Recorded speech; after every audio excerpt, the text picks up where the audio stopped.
Hello दोस्तों, कैसे हो आप लोग। उम्मीद करती हूँ अच्छे ही होंगे। आज मैं आप लोगों के लिए बहुत ही सुंदर कहानी लेकर आई हूँ, बुरी नीयत का फल।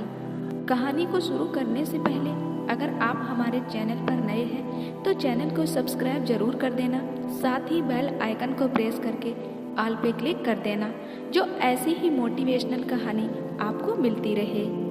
और कहानी अच्छी लगे तो वीडियो को लाइक, शेयर और कमेंट जरूर कर देना। एक बार की बात है, एक बूढ़ा आदमी था। उसे कब्र में से पैसे और कफन निकालने का मंत्र आता था। एक बार वह किसी काम से दूसरे शहर गया। वह रात को एक सराय में रुका। वहाँ पर और भी लोग रात गुजारने के लिए रुके हुए थे। बातों ही बातों में उस बूढ़े की एक और आदमी से दोस्ती हो गई। वह दूसरा आदमी भी बड़ा गुणवान था। वह तावे से सोना बनाने का हुनर जानता था। दोनों में समझौता हुआ कि वह दोनों अपना अपना हुनर एक दूसरे को सिखाएंगे। दूसरे दिन उस आदमी ने बूढ़े आदमी को तांबे से सोना बनाने की कला सिखाई। बूढ़ा भी बहुत अच्छे ढंग से वह कला सीख गया। फिर उस आदमी ने बूढ़े से कहा कि अब आप अपना हुनर मुझे सिखाओ। बूढ़ा तो सिखाने को तैयार था, लेकिन उस शहर का कोई अमीर आदमी मरे तो ही वह अपनी कला उस आदमी को सिखा सकता था। बहुत दिनों के बाद एक अमीर आदमी मरा। वे दोनों खुश हुए। बूढ़े ने बाजार से थोड़ा सा मांस खरीदा और उसके 3 टुकड़े किए। शाम को वे दोनों कब्र के पास गए। बूढ़े ने मंत्र पढ़ा, मांस का एक टुकड़ा जमीन पर रखा और उसने मंत्र जोर जोर से पढ़ा ताकि वह आदमी भी सुन सके और याद कर सके। फिर बूढ़े ने दूसरा मंत्र पढ़ा और मांस का दूसरा टुकड़ा कब्र के पास रखा। कब्र में से मुर्दा निकलकर खड़ा हो गया। मुर्दे ने अपने हाथों में से वे पैसे जो लोगों ने उसे दफनाते समय कब्र में रखे थे और अपना सारा कफन उस बूढ़े की ओर फेंक दिया। सारा सामान समेटकर बूढ़े ने तीसरा मंत्र पढ़ा और मांस का एक और टुकड़ा कब्र के पास रखा। मुर्दा फिर कब्र में लेट गया और कब्र बंद हो गई। दोनों साथी वापस सराय में लौट आए। सुबह उठकर दोनों अपने अपने रास्ते चल पड़े। घर पहुंचकर उस आदमी ने सोचा कि काश कोई अमीर आदमी मरे और मैं स्वयं भी उसकी कब्र से पैसे और कफन निकालने का हुनर को आजमा कर देखूं। काफी समय बीत जाने के उपरांत उनके शहर में एक सेठ मर गया। सेठ बहुत अमीर था। उस आदमी ने विचार किया कि अब अपनी कला को आजमाना चाहिए। वह मन ही मन बहुत प्रसन्न हुआ। उसने भी 3 टुकड़े मांस के लिए और कब्रिस्तान पहुंच गया। कब्र के पास उसने पहला मंत्र पढ़ा और मांस का एक टुकड़ा कब्र के पास रखा। दूसरा मंत्र पढ़ा और मांस का दूसरा टुकड़ा कब्र के पास रखा। देखते ही देखते कब्र में से मुर्दा निकलकर खड़ा हो गया। उसने अपने कफन और पैसे उस आदमी की ओर फेंक दिए। अब वह आदमी तीसरा मंत्र पढ़ने लगा, पर यह क्या, वह मंत्र बीच में ही भूल गया। उसने अपने दिमाग पर बहुत जोर डाला, लेकिन उसे मंत्र याद नहीं आया। वह बहुत डर गया। भयभीत होकर वहां से भागने लगा, लेकिन यह क्या, वह मुर्दा भी उसके पीछे आने लगा। उस आदमी ने घबराहट में कफन और वह पैसे उस मुर्दे की ओर फेंक दिए, लेकिन उस मुर्दे ने दोबारा वह पैसे और कफन उस आदमी की ओर फेंक दिए। ऐसा कई बार हुआ। छुपते छुपते वह आदमी किसी तरह अपने घर पहुंचा। उसे बहुत भूख लगी हुई थी। उसने घर पहुंचकर अपनी पत्नी से खाना मांगा। हड़बड़ाहट में जल्दी जल्दी खाना खाकर हाथ धोने और कुल्ला करने बाहर निकला तो क्या देखता है, वह मुर्दा चलते चलते उसके घर आ गया है।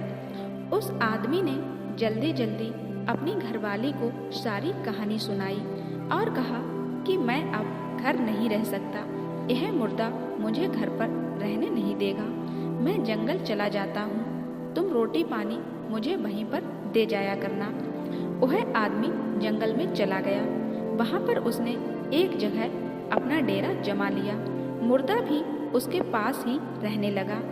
उसकी पत्नी रोज उसे खाना पानी दे जाती, लेकिन वह अब बहुत परेशान और उदास रहने लगा। एक दिन उसकी पत्नी ने उसे मशवरा दिया कि अपने गुरु के पास जाओ और इस मुर्दे को दोबारा कब्र में भेजने का उपाय पूछो। पत्नी की बात मानकर वह एक दिन अपने गुरु के गांव गया। वह उनके घर रात को गया, क्योंकि वह मुर्दा भी उसके साथ साथ चल रहा था। छुपते छुपते जब उसने गुरु का घर ढूंढ लिया तो बाहर से ही अपने गुरु को पुकारने लगा। उसकी आवाजें सुनकर भीतर से एक महिला बाहर आई और उसने उस आदमी से पूछा कि आप कौन हो। उस आदमी ने सारी कहानी उस महिला को बता दी। उस महिला को रोना आ गया। उसने बड़े दुखी होकर कहा कि उसके गुरु को मरे हुए 3 दिन हो गए हैं। यह सुनते ही वह आदमी और भी चिंतित और परेशान हो गया। उसने गुरु की कब्र के बारे में जानकारी ली और सोचा चलो गुरु को प्रणाम ही करके आता हूँ। उस महिला ने उसे कब्र का पता बताया। उस आदमी ने रात जंगल में ही बिताई। बड़ी मुश्किल से एक मरे पक्षी का मांस मिला। उसके 3 टुकड़े किए।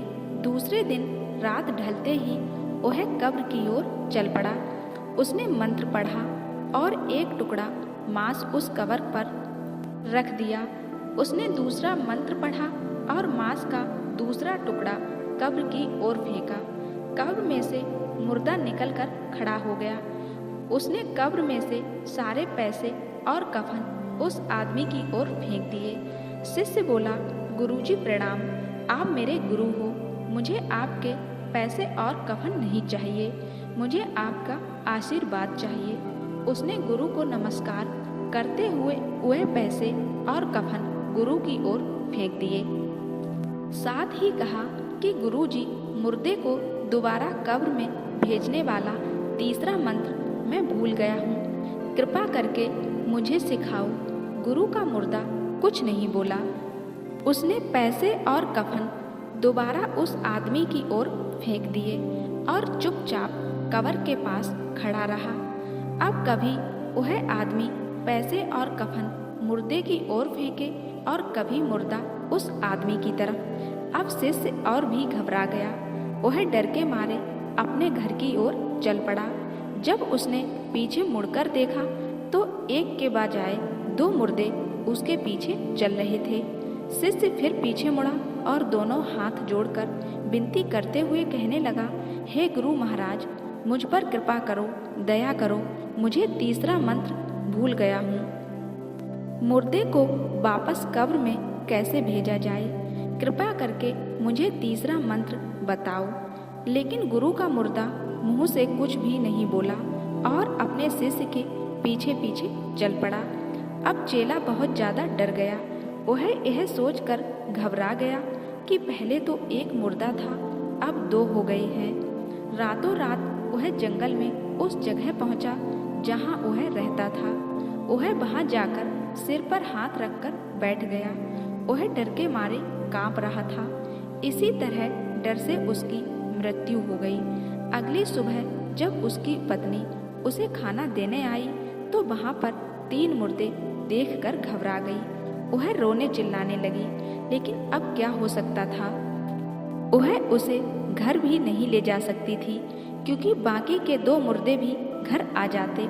उसने जंगल में ही एक बहुत बड़ी कब्र बनाई और उन तीनों को उस एक ही कब्र में दफना दिया। इस प्रकार उसने चैन की सांस ली। इसलिए लालच बुरी बलाय है। लालच कभी भी नहीं करना चाहिए।